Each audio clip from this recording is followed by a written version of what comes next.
Hello and welcome back to my channel. My name is Michaela and I share about all things motherhood and how to not just survive motherhood, but how to actually enjoy it. With the amount that people complain about motherhood and with toxic mommy culture online, I didn't think I would have biological children.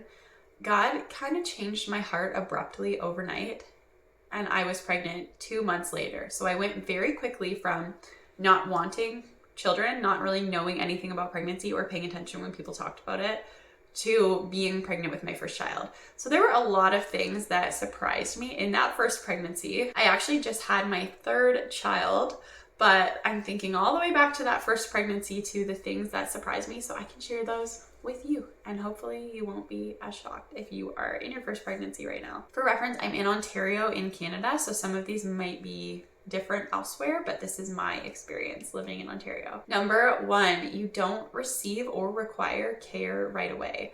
I remember the first time I called the midwife office to book an appointment, they told me, okay, great, we'll see you 2 months from now. And I remember being stunned. I had just found out I was pregnant. I didn't want to tell anyone in my real life yet because it was such an abrupt change of heart. And I didn't know what I was doing. I wanted someone to confirm for me that I was pregnant and make sure I was taking the right supplements and all that good stuff. But it's typical with midwives here to not see you until you are 10 weeks pregnant, which felt like forever when I had just found out at like 3.5 or 4 weeks pregnant. Number two, ultrasounds are not like the movies. I always thought, based on movies, that ultrasounds were supposed to be this like nice, fun experience where the mom and dad just get to go in and see the baby for the first time on a giant screen and just enjoy meeting their little baby over ultrasound. But ultrasounds are not like that, at least here in Ontario.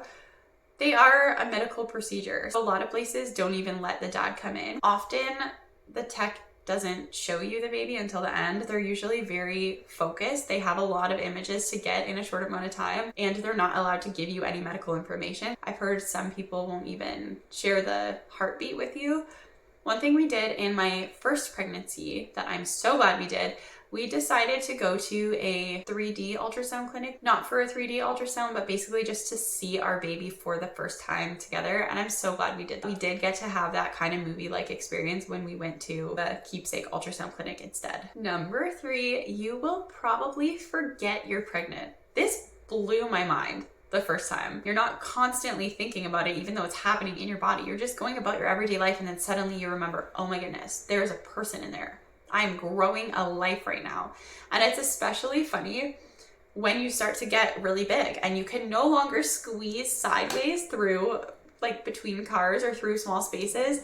And yet you still forget you're pregnant and then you try to squeeze through and it's just a little awkward moment. It's also awkward when you forget you're pregnant and someone asks you something about your baby. That's another thing that surprised me, the way people will comment on your growing belly so confidently. Even very early in pregnancy, I found people would ask me about the baby or if I was pregnant. I would never do that. I would hardly even do that with someone I knew really well because you don't want to risk asking someone if they're pregnant if they're not, which has also happened to me, by the way. I remember one time a stranger came up to me and said something like, "Are you waiting for a boy?" And I, forgetting I was pregnant, was so confused.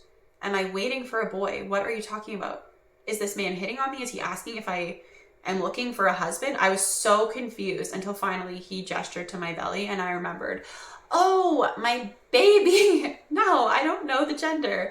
This is embarrassing. I also constantly walk around 30 plus weeks pregnant and someone kind of like looks at me a certain way, probably smiling because they're like, wow, a pregnant lady, that's so nice.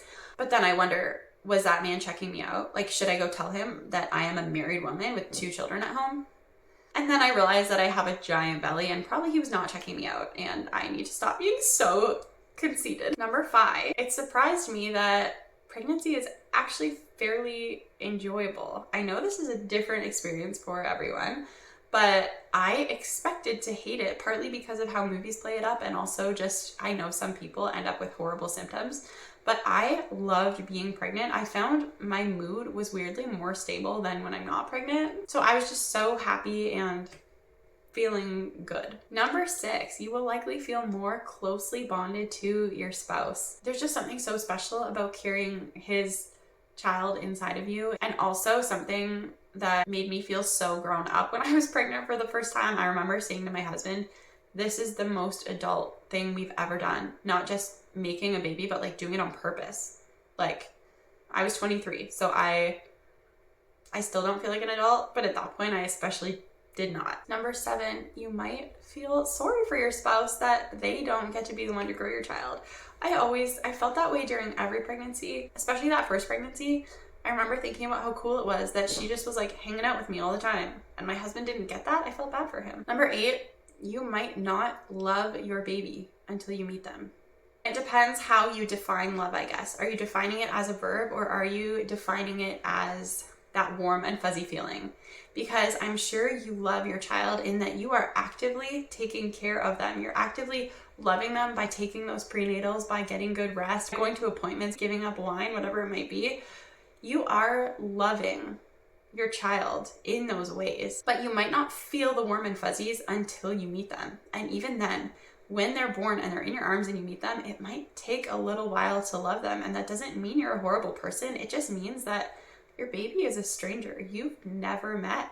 And it's okay if it takes time to feel those warm and fuzzy feelings. Number 9, you might need to mourn the life you are leaving behind.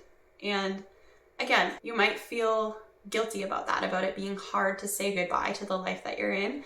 But I actually think it's really important to spend some time intentionally releasing the life you have now so that you can fully prepare your heart to welcome that new child.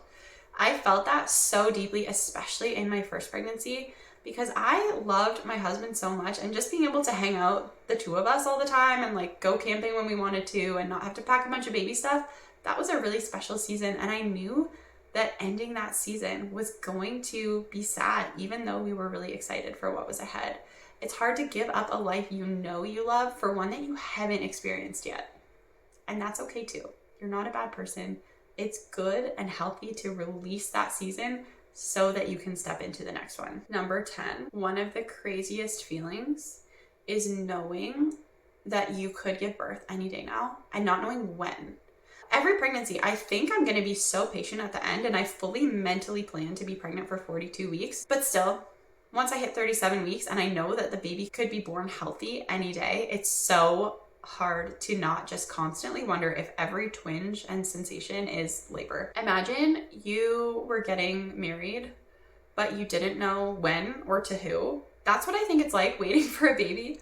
You're trying to plan for this big event, but you don't know when it's going to happen, and you don't know who you are going to meet. That's a crazy feeling.